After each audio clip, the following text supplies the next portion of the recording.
예, 2월 28일 일요일 정례 브리핑을 시작하겠습니다. 오늘 0시 기준으로 국내 발생 환자는 334명입니다.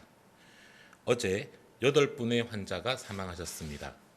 고인의 명복을 빌고 유가족분들께도 심심한 위로의 말씀을 전합니다. 2월 21일부터 2월 27일까지 한 주간의 환자 발생과 유행 상황에 대해 설명드리겠습니다. 2월 21일부터 2월 27일까지 지난 1주간 하루 평균 국내 환자 수는 370명입니다. 이는 직전 한 주간의 환자였던 455명보다 약 19% 감소한 수준입니다. 지역적으로는 수도권의 환자 발생이 여전히 많고 유행이 줄어들지 않고 있습니다. 수도권은 지난주 하루 평균 280명 환자가 발생하였고 이는 전체 환자의 약 75%에 해당합니다. 비수도권은 하루 환자 발생이 90명으로 100명 이내 수준에서 안정적으로 유지되고 있습니다.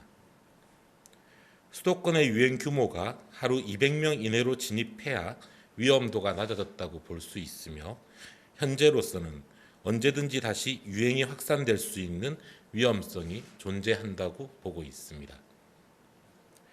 수도권 주민들께서는 이러한 위험성을 감안하시어 일상생활에서 방역수칙 준수를 철저히 지켜주시기 바랍니다. 주간 감염 재생산 지수는 전국적으로 1.0 정도로 지난주에 비해 소폭 하락하였습니다. 수도권의 감염 재생산 지수도 1.0보다 조금 낮은 수준으로 확산 추이는 지난주보다 완화된 것으로 보입니다. 다만 감염 양상을 살펴보면 다양한 생활 공간에서 산발적으로 감염이 발생하고 있습니다. 우선 사업장에서의 집단 발생이 지속되고 있습니다. 산밀 환경의 제조업 사업장, 콜센터 등에서 집단 감염이 계속되고 있습니다. 또한 가족 지인 모임, 실내 체육시설, 학원, 음식점 등 지역사회 집단 감염도 꾸준히 발생하고 있습니다.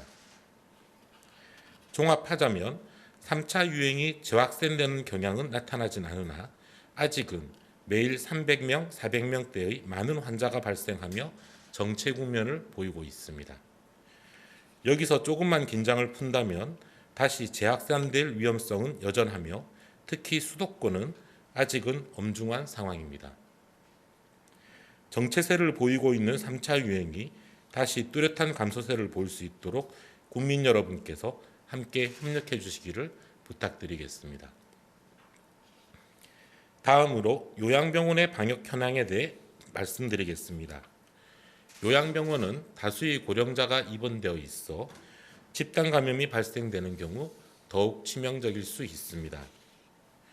이에 따라 정부는 지난 12월부터 요양병원 종사자에게 주 1회 코로나19 검사를 받도록 하였고 1월 11일 이후로는 주 2회 검사를 의무화한 바 있습니다. 일부 비수도권의 경우 지역의 환자 발생 상황에 따라 일주일에 한 번 검사를 받는 경우도 있습니다. 이러한 선제적 진단검사를 시행한 결과 현재까지 54명의 환자를 조기에 발견하였고 격리 등 후속 조치를 하였습니다. 또한 이로 인해 요양병원의 집단 감염 수와 규모가 크게 줄어드는 효과를 보이고 있습니다. 요양병원의 집단 감염은 12월의 15개소에서 1월 9개소, 2월 4개소 등으로 점차 줄어들고 있습니다. 감염 규모도 12월의 한 건당 평균 74명 환자 발생에서 주 2회 선제검사를 시행한 1월 11일 이후로는 건당 21명으로 감소하고 있습니다. 정부는 요양병원 종사자에 대한 예방접종이 시작됨과 함께 면역 형성 전까지 방역관리가 느슨해지지 않도록 요양병원에 대한 방역관리를 더 강화할 예정입니다. 요양병원과 지자체 전담 공무원을 1대1로 매칭하여 마스크 착용, 유증상자 사전점검 등이 잘 이루어지는지 특별관리를 강화할 예정입니다. 또한 선제 검사율이 낮은 요양병원에 대해서는 수시로 점검을 시행할 계획입니다.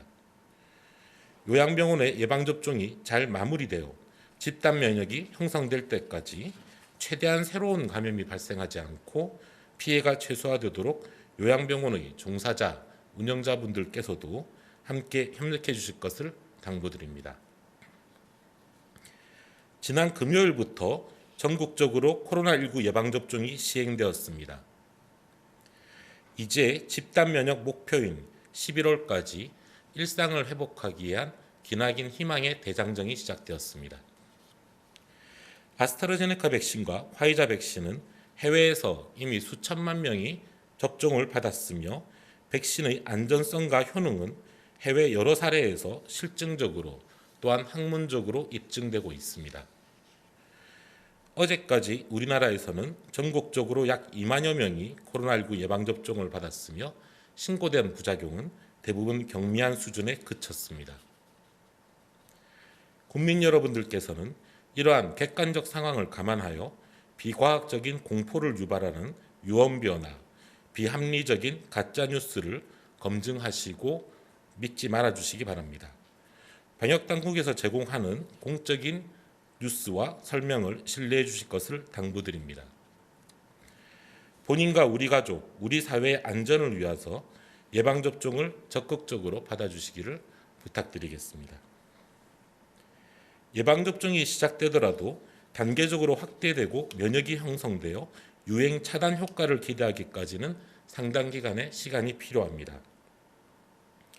국민 여러분께서는 예방접종이 개시되었더라도 사회적 거리두기와 방역수칙을 철저히 지켜주시어 코로나19 확산세가 안정적으로 억제될 수 있도록 함께 노력해 주시기 바랍니다. 유행이 안정적으로 통제되어야만 차질 없이 예방접종을 진행할 수 있습니다. 특히 날씨가 포근해지고 연휴를 맞아 이동량이 증가하는 경향이 지속되고 있고 유행이 확산될 가능성도 함께 커지고 있습니다. 거리두기 완화로 생업시설의 운영이 확대되며 음식점이나 주점, 학원, 사우나, 실내체육시설 등의 다중이용 시설에서의 집단 감염도 증가되고 있습니다. 다중이용 시설의 운용자, 종사자뿐만 아니라 이용자들께서는 마스크 착용, 서로 간의 거리두기, 손 씻기나 손세정제 사용 등 방역수칙을 철저히 지켜주시기 바랍니다. 방역수칙이 제대로 지켜지지 않은 곳에서는 훨씬 더 큰 집단 감염이 발생하며 실제로 최근 이러한 사례가 반복되고 있습니다. 내일 3.1절을 맞아 집회를 개최하는 국민분들께도 당부 말씀을 드립니다. 일상적으로 자주 만나는 분들이 아니라 다양한 지역과 생활 공간이 서로 다른 다수의 사람들이 함께 모이는 경우 감염 위험도는 훨씬 커집니다. 또한 큰 소리로 함께 소리를 치거나 구호를 외치는 행위, 함께 식사를 하고 대화를 나누는 행위 등은 위험합니다. 가급적 집회를 취소하거나 피치 못할 경우 규모를 최소화할 것을 부탁드립니다. 특히 수도권은 위험성이 크므로 집회를 하실 경우 최소 한도의 인원을 유지할 것을 당부드립니다. 또한 마스크를 착용하고 서로 간에 충분한 거리를 두고 다 함께 외치는 구호나 함성은 하지 않으셔야 합니다. 집회 전후로 식사 모임도 반드시 피해야 하는 위험한 행동입니다. 작년 5월과 같이 작년 5월이나 8월과 같이 유행이 재확산되는 위험한 상황이 발생되지 않도록 적극적인 방역관리와 협력을 당부드리겠습니다. 정부도 국민 여러분들께서 하루라도 빨리 소중한 일상을 되찾을 수 있도록 최선의 노력을 다하여 예방접종과 방역관리에 만전을 기하겠습니다. 감사합니다.